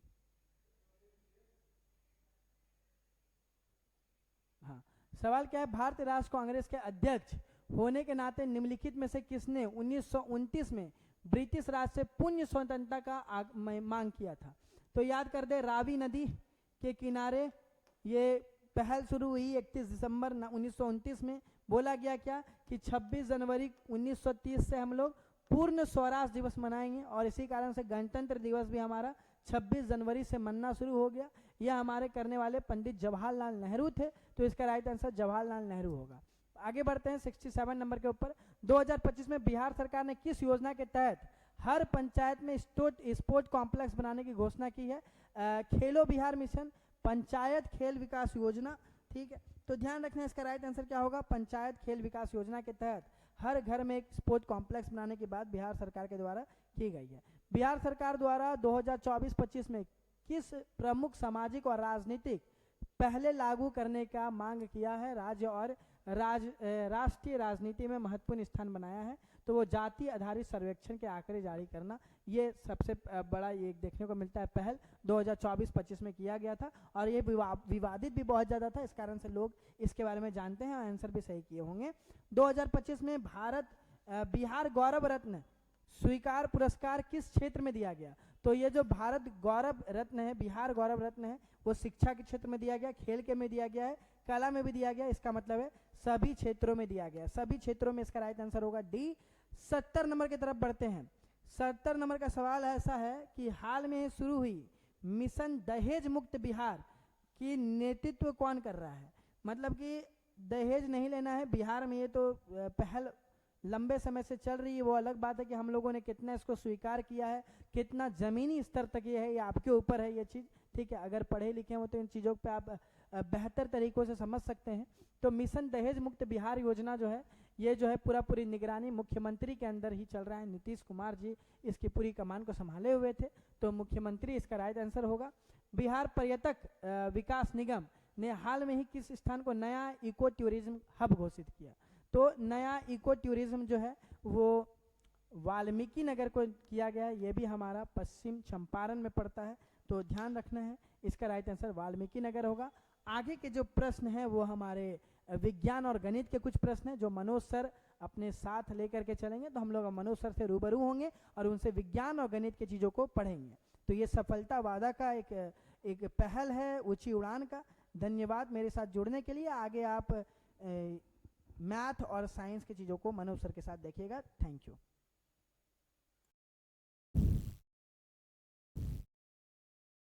जय हिंद मेरे दोस्त, मेरे भाई बहन, आप सभी का स्वागत है ऊंची उड़ान के इस सफलता सीरीज में। तो आज हम बात करने वाले हैं बिहार एसआई का सेट नंबर 35 के बारे में, जिसमें मैं मनोज सर आपको साइंस और मैथमेटिक्स कवर करने वाला हूं। तो चलिए शुरू करते हैं आज का वीडियो। पहला क्वेश्चन हमारा हो जाता है साइंस का 72 नंबर। निम्नलिखित में से इसका अपवर्तनांक क्राउन ग्लास के सबसे निकट है? क्राउन ग्लास का अगर अपवर्तनांक की बात करें, इसका अपवर्तनांक होता है 1.52 से 1.53 तक। ठीक है, और इसके सबसे नज़दीक किसका अपवर्तनांक है? तो वो हो जाता है कनाडा बाल्सन का। ठीक है, कनाडा बाल्सन जो होता है उसका अपवर्तनांक होता है 1.53 से 1.54 के आसपास। ठीक है, यही होता है। तो सबसे नज़दीक वाला ये हो जाता है। कई बार पूछता है कि हीरे का अपवर्तनांक कितना होता है, तो हीरे का अपवर्तनांक जो होता है 2.42 होता है, 2.42 होता है। इसलिए देखिएगा सबसे ज़्यादा इसका अपवर्तनांक होता है, इसलिए इसमें पूर्ण आंतरिक परावर्तन वाली क्रिया इसमें होती है। अगर बात करें नीलम और रूबी, इसका अपवर्तनांक कितना होता है? तो इन दोनों का लगभग 1.76 से लेके 1.677 के आसपास होता है। दोनों का आस ही पास होता है नीलम और रूबी का। ठीक है, तो आप लोग को हीरे का पता रहना चाहिए, क्योंकि हीरे का बार बार क्वेश्चन में देखने को मिलता है। आगे की क्वेश्चन देख लेते हैं। तो निम्नलिखित में से किसने पहली बार विद्युत क्षेत्र की अवधारणा दी थी? तो विद्युत क्षेत्र की अवधारणा किसने दी थी पहली बार? तो ये दिए थे माइकल फैराडे ने। माइकल फैराडे ने पहली बार क्या दिया था? तो विद्युत क्षेत्र की अवधारणा दिया था। हालांकि जोसेफ हेनरी ने भी दिया था, जोसेफ हेनरी, लेकिन इनको प्रेरकत्व के लिए जाना जाता है। प्रेरकत्व, सेल्फ प्रेरकत्व के लिए जोसेफ हेनरी का नाम आता है। अगर बात करें कूलाम की, तो कूलाम का नियम कूलाम ने दिया था, और पास्कल, पास्कल की बात करें तो इन्होंने पहली बार क्या किया था, तो पहला यांत्रिक यांत्रिक कैलकुलेटर बनाया था। यांत्रिक कैलकुलेटर इन्होंने पहली बार बनाया था, किन्होंने, तो पास्कल ने। ठीक है, और नेक्स्ट क्वेश्चन हम लोग देख लेते हैं। निम्नलिखित में से कौन एक अदिश राशि है? यहाँ अदिश की बात की जा रही है, तो अदिश राशि कौन सा हो जाता है? ठीक है, तो टार्क हो जाता है, टार्क। ठीक है, अदिश राशि कौन हो जाता है? टार्क हो जाता है। बाकी ये आयतन, तापमान, ये समय, आयतन, तापमान, समय, ये क्या हो जाता है? ये सब सदिश राशि हैं। ठीक है, ठीक है। नेक्स्ट क्वेश्चन हम लोग देख लेते हैं। डॉट डॉट एक्स किलो की खोज के लिए 1901 में भौतिकी का नोबेल पुरस्कार किसको दिया गया था? तो भौतिकी का नोबेल पुरस्कार एक्स किलो की खोज के लिए पहली बार किसको दिया गया था? तो रोंटजन को। ठीक है, विल्हेम रोंटजन को 1901 में नोबेल पुरस्कार दिया गया था एक्स किलो की खोज के लिए। अगर बात करें थॉमसन की, थॉमसन की, तो थॉमसन किस लिए जाने जाते हैं? तो आप तापमान को नापने के लिए एक पैमाना पता होगा, केल्विन जो होता है, केल्विन। ठीक है, तो केल्विन का पैमाना इन्होंने ही विकसित किया था, केल्विन, केल्विन। ठीक है, इनका एक नाम है लॉर्ड केल्विन, भी लॉर्ड केल्विन के नाम से भी ये जाने जाते हैं, विलियम थॉमसन। लुई पास्चर का नाम किस लिए आता है? तो ये टीका के लिए, रेबीज का जो टीका होता है, रेबीज, रेबीज का टीका हो गया, एंथ्रेक्स का टीका हो गया, या पास्चुराइजेशन, पास्चुराइजेशन, पास्चुराइजेशन के लिए किसका नाम आता है? तो लुई पास्चर के लिए। रेबीज के टीके का खोज लुई पास्चर ने किया था, एंथ्रेक्स के टीके का खोज लुई पास्चर ने किया था, पास्चुराइजेशन का खोज लुईस पास्चर ने ही किया था। ठीक है, तो इसके लिए इनका नाम आता है। अब नेक्स्ट क्वेश्चन देख लेते हैं, 76 नंबर। 76 नंबर क्वेश्चन हमारा हो जाता है, निम्नलिखित वैज्ञानिकों में से किसने कॉटन जीन का आविष्कार किया था? तो कॉटन जीन का आविष्कार किसने किया था? तो वो हो जाते हैं विटनी। विटनी ने पहली बार क्या किया था? तो ये कॉटन जीन, कॉटन जो होता है, ठीक है, कपास है ना, के धागों से जीन निकालने का कार्य किया था, इसलिए उस पे इन्होंने अपना पेटेंट करा लिया था, पेटेंट इन्होंने कराया था। ठीक है, पेटेंट जब कोई करा लेता है तो उस पर पूर्णतः उसका अधिकार हो जाता है। ठीक है, अगर मार्केट में दूसरा कोई उसका उपयोग करता है तो उसका कुछ कमीशन उनको देना पड़ता है। तो पहली बार इन्होंने ही कॉटन जीन का आविष्कार किया था। हालांकि कॉटन जीन जो होता है ना, कपास का धागा होता है, जो रेशा होता है, उसमें से जीन निकालने का काम इन्होंने ही किया था पहली बार। कौन थे? तो ये हो जाते हैं। बोरलॉग का नाम तो आप लोग को पता होगा। ठीक है, हरित क्रांति, हरित क्रांति के लिए इनका नाम फेमस है, इन्होंने ही हरित क्रांति की शुरुआत की थी, इसलिए हरित क्रांति का जनक इन्हीं को कहा जाता है, हरित क्रांति का जनक। ठीक है, ये अमेरिका के रहने वाले थे, लेकिन ये मैक्सिको में भी काम किया था, भारत में, पाकिस्तान में, इन सारे देशों के कृषि के बढ़ावा में इनका अहम भूमिका रहा है। ठीक है, इसलिए इनको क्या हरित क्रांति का जनक कहा जाता है। अब नेक्स्ट क्वेश्चन की बात कर लें तो विद्युत ऊर्जा की वाणिज्यिक इकाई क्या है? तो विद्युत ऊर्जा की जो वाणिज्यिक इकाई है वो किलोवाट घंटा में मापा जाता है। विद्युत ऊर्जा जो हम घरों में उपयोग में लेते हैं, विद्युत, उसको हम लोग किलोवाट घंटा में उपयोग करते हैं। इसको यूनिट के नाम से भी जाना जाता है, यूनिट के नाम से भी जाना जाता है। नेक्स्ट क्वेश्चन की बात कर ले तो लेंस की पावर का माप किसके द्वारा किया जाता है? तो जो लेंस, ठीक है, चश्मे का जो लेंस होता है उसका पावर किससे मापा जाता है? तो डायोप्टर से, डायोप्टर। ठीक है, डायोप्टर, लेंस के पावर की माप की इकाई जो है वो डायोप्टर है। अगर बात करें एम्पियर किसका ऐसा इकाई है? तो एम्पियर जो है विद्युत धारा का, इसका है, तो विद्युत धारा का है। ठीक है, विद्युत धारा का हो जाता है। कैंडेला ज्योति तीव्रता का हो जाता है, ज्योति तीव्रता का हो जाता है, ज्योति तीव्रता। और केल्विन ये तापमान का हो जाता है। ठीक है, ये तापमान का हो जाता है, केल्विन। ओके, अब नेक्स्ट क्वेश्चन की बात कर लेते हैं। तो डॉट डॉट का उपयोग किसी व्यक्ति की आंखों के अंदर के दाब को मापने के लिए किया जाता है।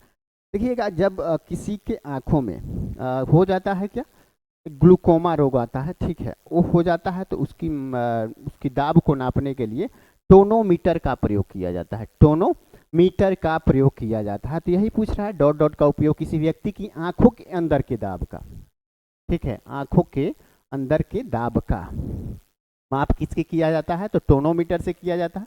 मैक मीटर की बात करें तो मैक क्या दर्शाता है, विमान की चाल, विमान की चाल मतलब मैक संख्या अगर निकाले विमानों की, तो ध्वनि की जो चाल होती है ना, ध्वनि की चाल, जैसे ध्वनि की चाल क्या है, किसी भी माध्यम में अगर ध्वनि की चाल एक है और किसी वायुयान हो गया, ठीक है, वायुयान की चाल भी एक है, तो क्या मानेंगे, मैक संख्या एक मानेंगे। यानी ध्वनि की चाल के अनुपात में वायुयान की चाल किस रेशियो में है, उसी को कहते हैं मैक संख्या। कई बार जो वायुयान होता है, लड़ाकू विमान होता है, उसका चाल क्या होता है, 2 मैक होता है, 3 मैक होता है, यानी ध्वनि की चाल से 2 गुना होता है, 3 गुना होता है। तो ये क्या हो जाता है, मैक मीटर, उसी से मापा जाता है। विस्कोमीटर से क्या मापा जाता है, तुम विस्कोमीटर से श्यानता मापी जाती है, क्या, श्यानता मापी जाती है। ओडोमीटर से तो गाड़ियों के द्वारा तय की गई दूरी, कोई भी गाड़ी 4 व्हीलर 2 व्हीलर, उसके द्वारा, गाड़ियों के द्वारा तय की गई दूरी जो होती है उसको मापा जाता है ओडोमीटर से।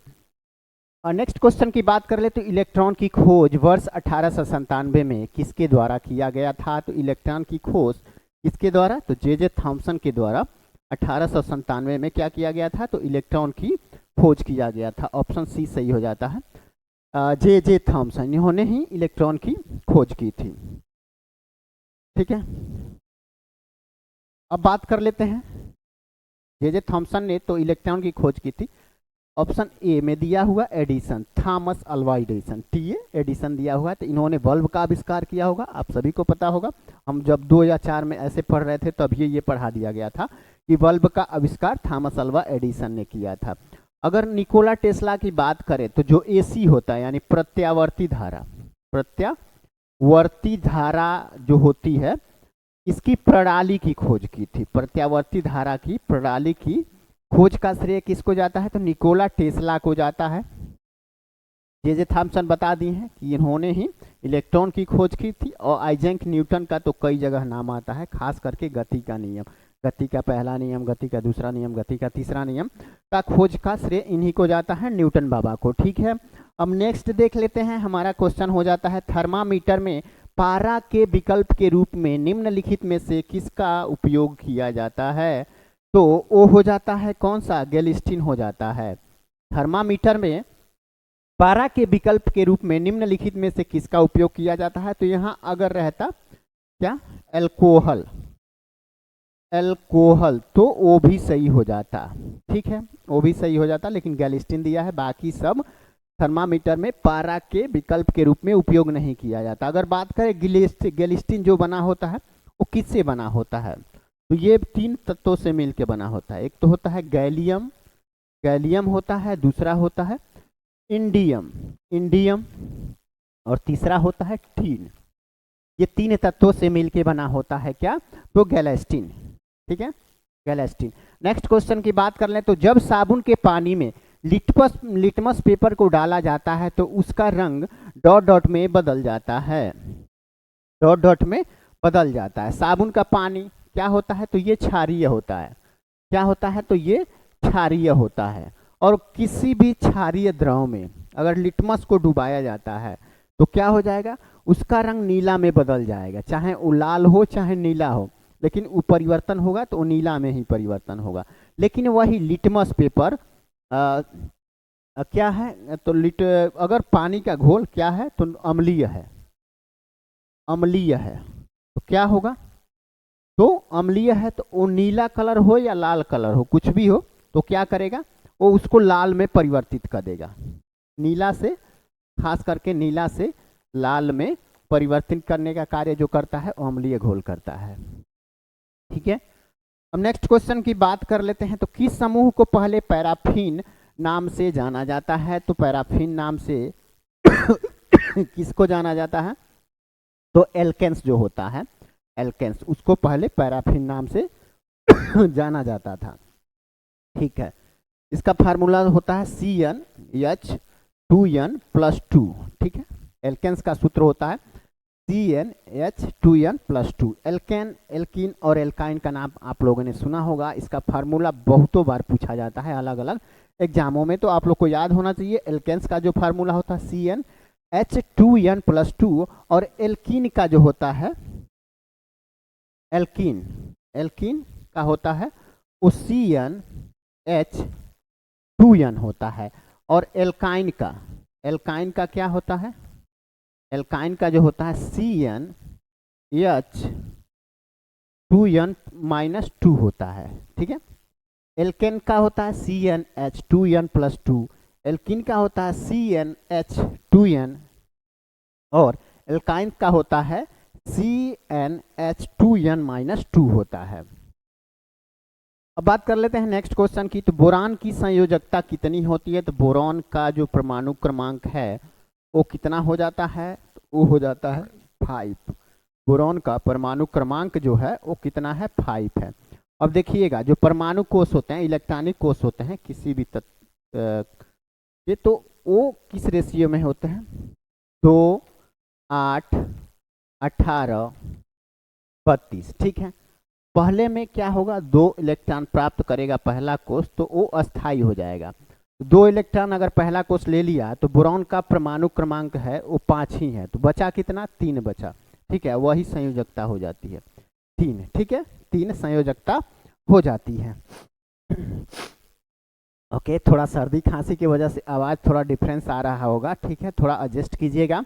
आगे की बात कर लेते हैं। रासायनिक तत्वों और उसके प्रतीकों को निम्नलिखित में से कौन सा युग्म गलत है? यहाँ रासायनिक तत्व दिए हुए हैं और उसके प्रतीक दिए हुए हैं, तो उसमें से कौन सा गलत है वो छांटना है। तो फास्फोरस का परमाणु क्रमांक की बात करें तो वो 15 होता है, और इसका जो प्रतीक चिन्ह होता है वो P होता है। फास्फोरस का P होता है, लोहा का Fe होता है, और आयोडीन का I ही होता है। लेकिन पोटेशियम का PO नहीं होता है, पोटेशियम का क्या होता है? K होता है। पोटेशियम का K होता है। और PO किसका होता है? तो ये पोलोनियम का होता है, ठीक है, ये पोलोनियम का होता है PO। तो हमारा सही क्वेश्चन के अनुसार सही ऑप्शन क्या हो जाएगा? पोटेशियम हो जाएगा। पोटेशियम का प्रतीक चिन्ह क्या होता है? तो K होता है, PO नहीं होता है। नेक्स्ट क्वेश्चन की बात कर लेते हैं। तो निम्नलिखित में से किसे क्षारीय मृदा धातु के रूप में जाना जाता है? तो क्षारीय मृदा धातु, अगर बात करें पीरियोडिक टेबल में, आवर्त सारणी में बात करें, तो आवर्त सारणी में टोटल कितने वर्ग होते हैं? तो टोटल वर्गों की संख्या होती है 18, और आवर्त की संख्या जो होती है वो होती है 7। तो बात करें 18 वर्ग में से जो पहला वर्ग होता है, पहला वर्ग, उसको मृदा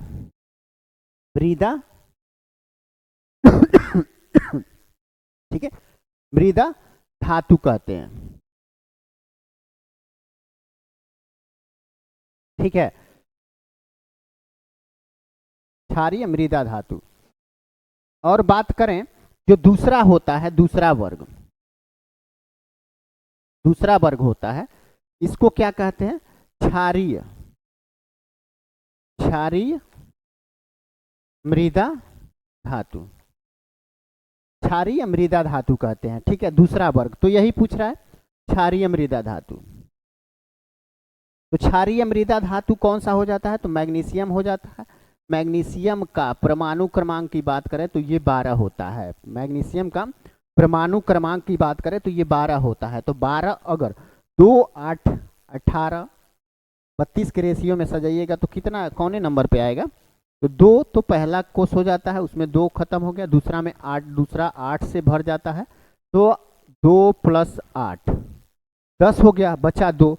तो 2 फिर से सजाने के लिए पहले वर्ग में आएंगे, फिर दूसरे वर्ग में आएंगे, तो ये दूसरे वर्ग में आ जाता है, जिसका क्षारीय मृदा धातु के नाम से जानते हैं। और आपको पता होना चाहिए 17वें नंबर का जो वर्ग होता है उसको हैलोजन वर्ग कहते हैं, हैलोजन।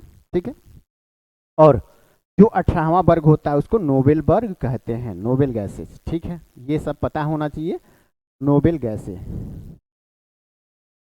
क्षारीय, ये पहला वर्ग क्षारीय धातु हो जाएगा। क्षारीय मृदा धातु, हम मृदा धातु बोल दिए, ये क्षारीय हो जाएगा, क्षारीय।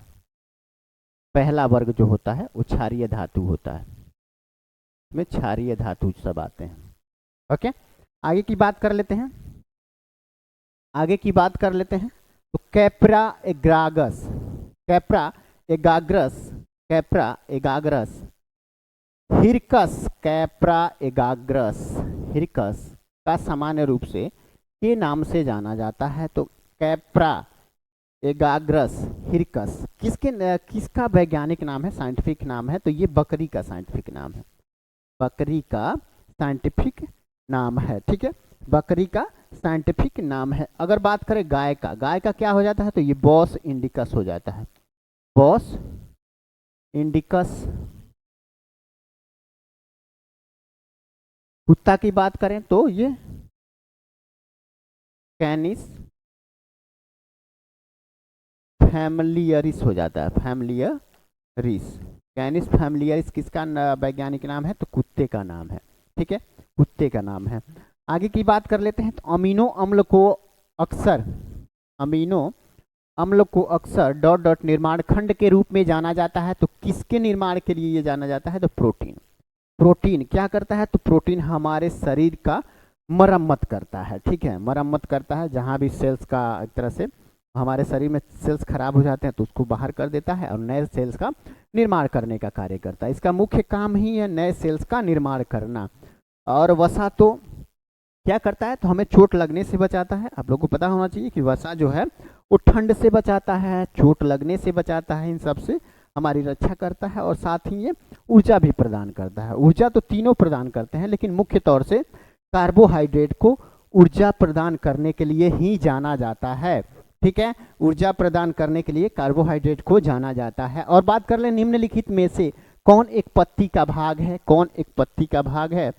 तो अगर बात करें जायांग और पुंकेसर, तो ये पुष्प यानी फूल का भाग है। ठीक है, जायांग और पुंकेसर ये पुष्प का भाग हो जाता है, पुष्प का। ठीक है, और ये हुआ पेटियोल, पेटियोल पर्णवृंत जिसको कहा जाता है, पेटियोल का हिंदी होता है पर्णवृंत, पर्णवृंत यही होता है। क्या होता है? तो पत्ती का भाग होता है पर्णवृंत। पर्ण से पता होगा, पत्ती को ही पर्ण कहा जाता है, पर्णवृंत जो होता है वही पत्ती का भाग होता है। जैसे पत्ती का एक होता है ना जालीदार नुमा, उस पर सीधी रेखा इसे बनाया जाता है, वही होता है। तो ये पत्ती का भाग होता है। निम्नलिखित में से किस रोग को टीकाकरण द्वारा नहीं रोका जा सकता? तो किस रोग को टीकाकरण के द्वारा नहीं रोका जा सकता? तो ऐसा रोग जो वायरस, बैक्टीरिया इन सब से होता हो उसको टीकाकरण से रोका जा सकता है। लेकिन जो विटामिन की कमी से होता हो उसको कैसे टीकाकरण से रोका जाएगा? उसको तो विटामिन प्राप्त करने से ही दूर किया जा सकता है। तो जाहिर सी बात है हमारे क्वेश्चन का सही आंसर हो जाएगा बेरी बेरी रोग जो होता है वो टीका से नहीं रोका जा सकता, इससे विटामिन बी लेना पड़ेगा तभी ये जाके समाप्त होगा। रेबीज, रेबीज की बात करें तो ये वायरस से होने वाला रोग है, वायरस से होने वाला रोग है। टाइफाइड ये बैक्टीरिया से होने वाला रोग है। ठीक है, ये बैक्टीरिया से होने वाला रोग है। और बात करें खसरा, खसरा सॉरी जो खसरा होता है वो भी क्या होता है? तो वो भी वायरस से होने वाला रोग है। ये क्वेश्चन में पूछ देता है कि ये रेबीज किससे होता है या खसरा किससे होता है या टाइफाइड किससे होने वाला रोग है। तो ये सब पता होना चाहिए कि जो रेबीज होता है वायरस से, बेरी बेरी तो विटामिन की कमी से, टाइफाइड है वो बैक्टीरिया से होता है और खसरा जो होता है वो वायरस से होता है। अब देख लेते हैं नेक्स्ट क्वेश्चन 91 कहाँ चला गया? आजा आजा आजा आजा, ठीक है चलिए अब देख लेते हैं पैकेजिंग सामग्री। पैकेजिंग क्या कह रहा है कि पैकेजिंग सामग्री का मुख्य कार्य कौन सा कोशिकांग करता है? पैकेजिंग सामग्री किसकी बात कर रहा है? तो पौधों में। ठीक है, तो जो गोल्जी उपकरण होता है, गोल्जी उपकरण यही वो काम करता है, पैकेजिंग का काम। ठीक है, पैकेजिंग का काम। लाइसोसोम को तो आत्महत्या की थैली कहा जाता है, आपको पता होना चाहिए। ठीक है, लाइसोसोम को आत्महत्या की थैली कहा जाता है। आगे की बात करते हैं तो डॉट डॉट को कोशिका का ऊर्जा मुद्रा के रूप में जाना जाता है। किसको जाना जाता है? तो ऊर्जा, एटीपी, एटीपी से ही ऊर्जा का निर्माण होता है, ठीक है, एटीपी, ठीक है। तो एटीपी को कोशिका की ऊर्जा मुद्रा, ऊर्जा, एनर्जी करेंसी के रूप में जाना जाता है, ठीक है, एनर्जी करेंसी के रूप में जाना जाता है। अगर बात करें आरएनए, डीएनए, तो ये आनुवांशिकी के लिए जाने जाते हैं, ठीक है, ये ऊर्जा के लिए नहीं जाने जाते। एडीपी की बात कर लें तो ये तो ऊर्जा का कुछ जो हल्का रूप होता है, एकदम सबसे निचला स्तर का वो होता है, यानी कि एटीपी के बाद, एटीपी जो ऊर्जा प्रदान कर देता है उसके बाद जो बचने वाला होता है उसी टाइप का वेस्ट मटेरियल टाइप का ऊर्जा जो होता है उसके लिए जाना जाता है एडीपी का। एडीपी, निम्नलिखित में से कौन मानव शरीर की सबसे बड़ी ग्रंथि है? सबसे बड़ी ग्रंथि की बात की जा रही है, तो निम्नलिखित में से कौन मानव शरीर की सबसे बड़ी ग्रंथि है? तो सबसे बड़ी ग्रंथि कौन सी हो जाती है? लीवर हो जाता है, लीवर, जिसको यकृत के नाम से भी जानते हैं, यकृत। अगर सिंपल भाषा में बात करें तो हाँ, मुर्गा या बकरा वगैरह जो खाने वाला इंसान होगा तो उसमें कलेजी जो होता है, ठीक है, कलेजी, कलेजा जो खाते हैं, ठीक है, स्वादिष्ट बहुत होता है, बहुत लोग इसके फैन होते हैं, खाने में बहुत इंटरेस्टेड होता है, उसी को क्या कहते हैं? उसी को लीवर या यकृत कहते हैं। तो ये हमारे शरीर की सबसे बड़ी अंतःस्रावी ग्रंथि है, ध्यान रखिएगा, सॉरी, बाह्य स्रावित है, अंतःस्रावी नहीं है, बाह्य स्रावित ग्रंथि, यानी शरीर की सबसे बड़ी ग्रंथि यही है। अगर बात करें अग्न्यास है, अग्न्यास है, ये तो मिश्रित ग्रंथि हो जाती है, मिश्रित, यानी ये बहिर्स्रावी और अंतःस्रावी दोनों का कार्य करती है, ये अग्न्यास है। पीनियल, पीनियल बात करें तो हमारे शरीर का सबसे छोटा ग्रंथि जो है, सबसे छोटा, पीयूष से भी छोटा जो होता है वो होता है पीनियल, ठीक है, पीयूष के जस्ट नीचे होता है वो होता है पीनियल ग्रंथि, ये अंतःस्रावी ग्रंथि है। हाइपोथैलेमस, ये भी एक ग्रंथि है, अंतःस्रावी ग्रंथि है, जो हमारे मस्तिष्क में ही रहता है, ठीक है। तो ये आप लोग को पता होना चाहिए कि सबसे बड़ी ग्रंथि लीवर हो जाती है, सबसे छोटी ग्रंथि पीनियल है। अगर पीनियल ऑप्शन में ना रहे तो पीयूष दिया रहेगा और वही सही हो जाता है, ज़्यादातर पीनियल हटा देता है, पीयूष दे देता है उसके जगह पे। तो पीनियल के बाद सबसे छोटा ग्रंथि पीयूष ही हो जाता है। अब बात करें कीड़ों में गैस विनिमय के लिए वायु नलिकाओं का नेटवर्क क्या है? तो देखिए, जो कीड़े सांस लेते हैं, मतलब सांस लेते हैं, छोड़ते हैं, तो हम तो फेफड़े का उपयोग करते हैं ना, फेफड़े जो मैमल्स हैं यानी स्तनधारी हैं वो फेफड़े का प्रयोग करते हैं, लेकिन जो कीड़े होते हैं, कीड़े वो किसका प्रयोग करते हैं? ट्रेकिया का, ट्रेकिया के माध्यम से वो हवा अंदर लेते हैं और बाहर छोड़ते हैं, ठीक है। डायफ्राम तो पता होगा कि क्या होता है डायफ्राम, जैसे हमारा है ना फेफड़ा, फेफड़े के जस्ट नीचे ऐसे हिस्से में रहता है डायफ्राम।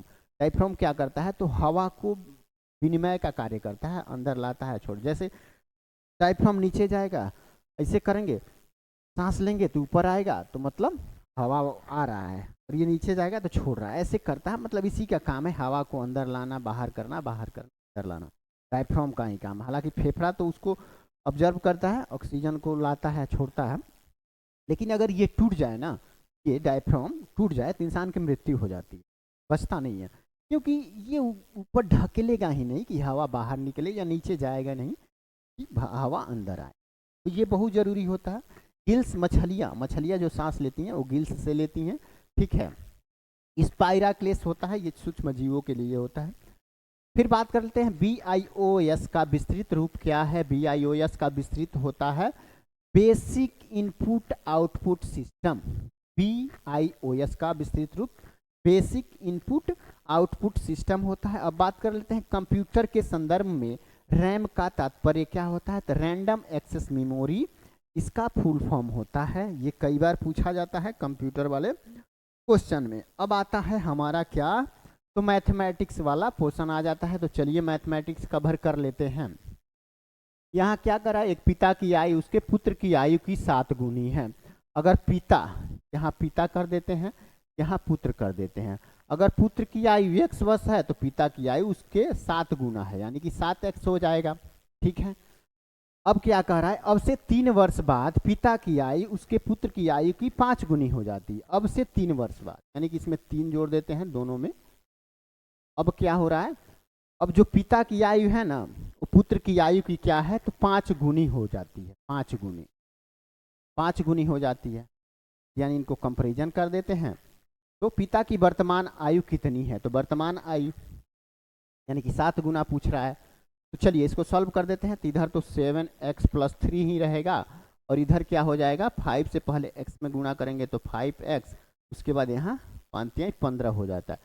अब देखो 7x में से 5x को घटा देते हैं, क्योंकि 5x इधर जाएगा तो माइनस में हो जाएगा, तो कितना बचेगा 2x बचेगा, और 3 इधर चलाएगा तो कितना इधर हो जाएगा, इधर आगे माइनस कर देगा तो 12 हो जाएगा।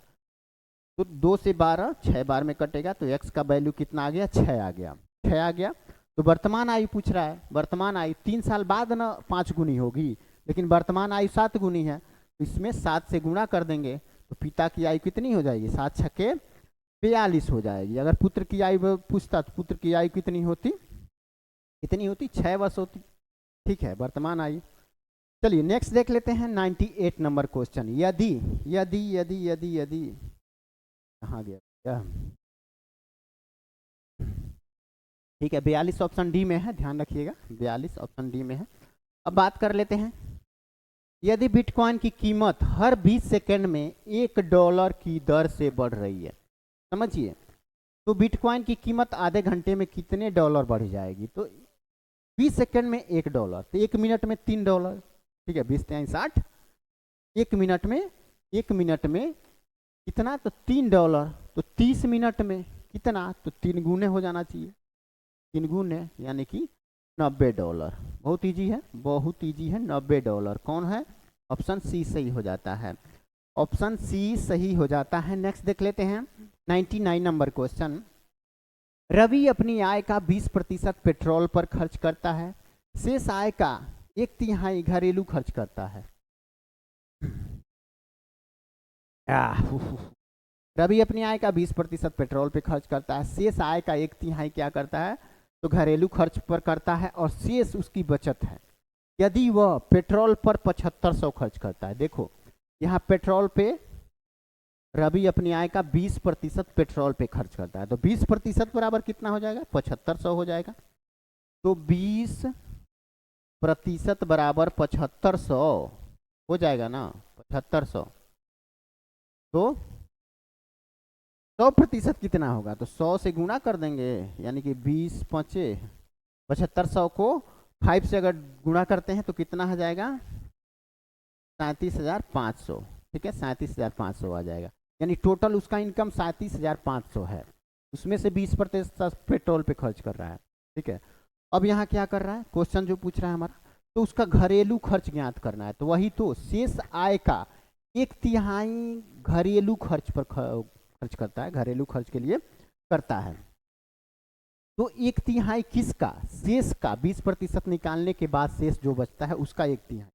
तो अगर 37,500 में 20% निकाल दें तो कितना बचेगा, तो 37,500 में 20% यानी 7500 घटा दें तो बचेगा 30,000। 30,000, ठीक है, 37,500 में से 7500 30,000, तो इसका 1/3, 1/3 कितना हो जाएगा, 10,000 हो जाएगा। 30,000 का 1/3 10,000 हो जाएगा, तो ऑप्शन डी हमारा सही हो जाता है। चलिए नेक्स्ट देख लेते हैं, नेक्स्ट क्वेश्चन और लास्ट क्वेश्चन हमारा क्या होगा, तो ए किसी कार्य को 12 दिन में पूरा कर सकता है और बी उसी कार्य को 20 दिनों में पूरा कर सकता है। यदि वे बी से शुरू करके एक कार्य एक एक दिन छोड़कर बारी बारी से कार्य करते हैं तो कार्य कितने दिनों में पूरा हो जाएगा। देखो ए और बी, एक दिन ए करता है एक दिन बी करता है, लेकिन शुरुआत बी से होती है, तो बी से ही कर देते हैं। 1/20 + 1/12 है ना, 1/20 + 1/12 ये एक दिन का कार्य दर्शाता है ए का, बी का, ये एक दिन का कार्य ए का दर्शाता है।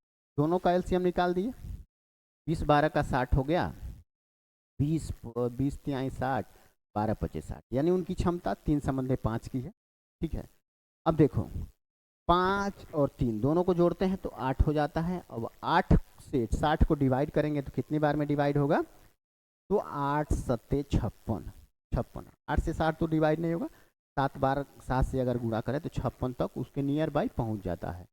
8 7 56, यानी कि 7 दिन दोनों साथ कार्य करते, तो लगभग 56 हिस्सा उनका हो गया होता, 60 में से 56 हिस्सा, 4 ही हिस्सा बचता। लेकिन ये एक एक दिन गैप करके कर, तो 7 दिन किए हैं, यानी 7 दूनी 14 हो जाएगा। एक एक बारी से कर रहा है ना, पहले बी कर रहा है फिर ए कर रहा है, तो 14 दिन तो इधर निकल गया। अब 60 हिस्से में से 4 हिस्सा बचा और पूरा करने के लिए। लेकिन बी से शुरू हो रहा है, तो बी की क्षमता क्या है, 3 ही हिस्सा एक दिन में कर पा रहा है, 3 ही हिस्सा। एक दिन और 3 हिस्सा किया, एक दिन और इसमें जोड़ देते हैं, 15 दिन हो गया, 3 हिस्सा किया, फिर भी एक हिस्सा बच गया, एक हिस्सा बच गया, एक हिस्सा बच गया। अब फिर ए आएगा कार्य करने के लिए, ए का जो क्षमता है वो 5 में है, 5 यूनिट कर पाता है, ठीक है, एक दिन में।